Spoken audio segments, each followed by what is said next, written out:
welcome back to this week's market update. Today is Monday, February 2nd, 2026, and we'll jump right in.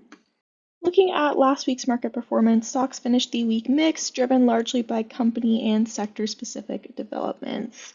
As of Friday's close, we had the S&P 500 up 0.34%, the Nasdaq Composite down 0.17%, and the Dow Jones Industrial Average down 0.42%, dragged lower largely due to a drop in United Healthcare stock.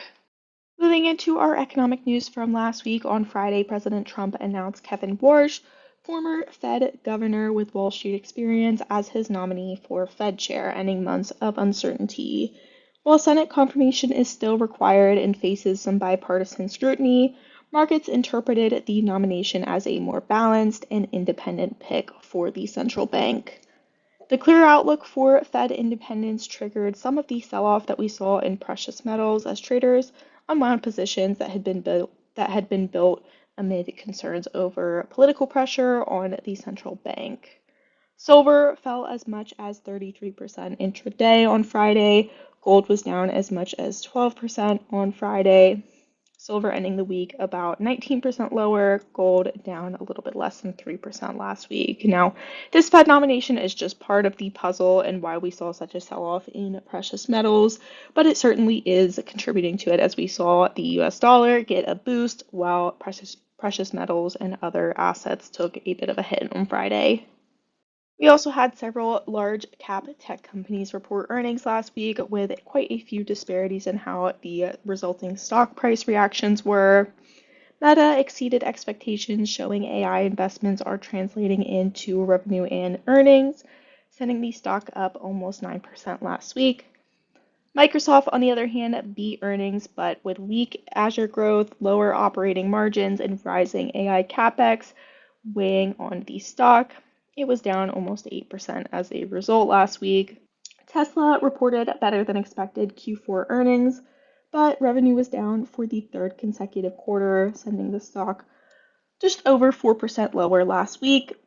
And then last but not least, Apple beat expectations, supported by strong iPhone demand and performance in China.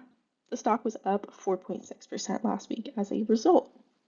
Earlier in the week, United Healthcare Group reported solid earnings, although revenue fell short of expectations, and the market quickly reacted to proposals released the same day as their earnings for keeping Medicare rates roughly flat in 2027 instead of the expected 4 to 6% increase.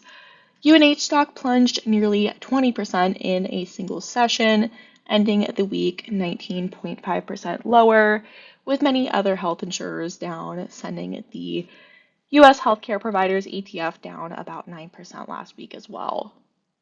Shifting gears into some more regular economic data from last week, after hitting its lowest level since 2009 in October, the U.S. trade deficit surged to almost $57 billion in the month of December, which was an increase of 95% from the prior month. The increase was driven by a combination of higher imports and weaker goods exports, with a portion reflecting a widening gap with Europe as demand for American goods softened. Even with the sharp monthly spike, the deficit does remain within a pretty historical range. You can see it's been floating between about 50 billion to 90 billion over the past 2 years, so it is a fairly normal reading, although it does mark a large jump in the monthly data. Wholesale inflation in December held steady with the headline PPI at 3% and the core PPI at 3.5%, the same rates as November. On a monthly basis, prices rose an overall 0.5% increase, so a little bit hot on that reading there. That was largely due to higher costs in services, transportation, and warehousing, as well as trade.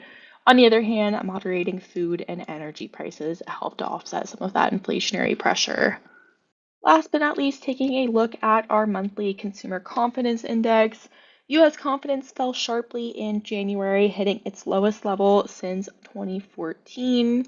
Both the present situation and expectations indexes declined significantly, with the expectations index continuing to trigger a recessionary signal and reflecting growing caution among households. So this is one thing we want to keep an eye on. It just recently dropped lower than it was during the pandemic, which marked a low since 2014, almost a 12-year low there. Something we want to keep an eye on, although it is not necessarily an always predictive recession indicator. So that concludes this week's market update. It was a very busy week full of earnings and economic data. We thank you so much for tuning in, and we look forward to seeing you again very soon. The information you have heard is the view of Synergy Asset Management as of the date of publication. These views and opinions are subject to change without notice. Investors should not act on any recommendation, express or implied, or information in this material without obtaining specific advice from their financial advisors and should not rely on information herein as the primary basis for their investment decisions. Information contained herein is based on data obtained from publicly recognized sources and is believed to be reliable and is not expected to be updated after initial publication. This information has not been independently verified, and Synergy makes no representations or warranties as to its accuracy.